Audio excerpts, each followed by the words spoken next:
I'm here to help you make better coffee, so let me run you through exactly how I make mine. The first thing I'm going to do is grab my subscale and I'm going to grab my fresh coffee beans. I'm then going to weigh out 18 grams. Before I do anything, I grab my portafilter and I dry it off. I then add a collar so that I don't spill everything. Next, we spray the beans with water. This reduces the static when grinding, and it helps improve the retention in the grinder, so that the amount of grinds we get out is as close to the beans that we put in the first place. This little bellow really helps with that too. Once we've got the grinds in our portafilter, we give it a little tap down on the counter to level things. I then grab my WDT tool, which is this Orbit from Arrow Espresso. It has needles and it moves around the basket, basically getting rid of any clumps or kind of high points, and it distributes everything really well. And the whole point is you want your grinds to be as uniform, flat and ready for tamping as possible. When it comes to a tamper, this is a Normcore one with a collar. The best thing about a collar is no matter what you do, as long as this sits flat on the top, you're going to get a flat tamp. Press down twice for good luck and you should be left with what looks like a super flat, super perfect tamp each and every time.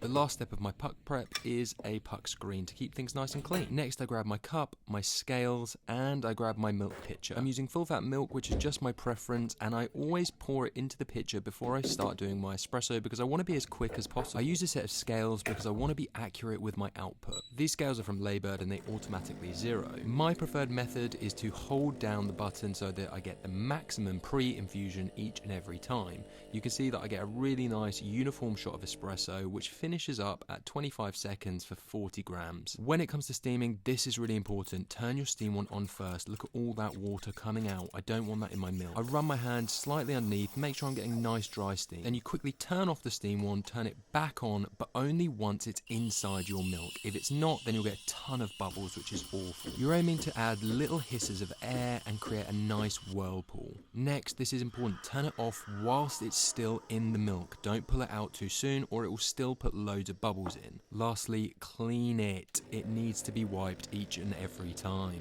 No one wants gunk all over their wand. Then when it's back over the drip tray, turn it back on to make sure it's cleared out. Give the milk a swirl and a tap, give your crema a swirl and a tap on the counter, and you're ready to try and pour some average latte art. But this isn't too bad, don't hate on me, I'm just a home barista. And if you followed all of these steps, you're going to have a beautiful latte. Enjoy!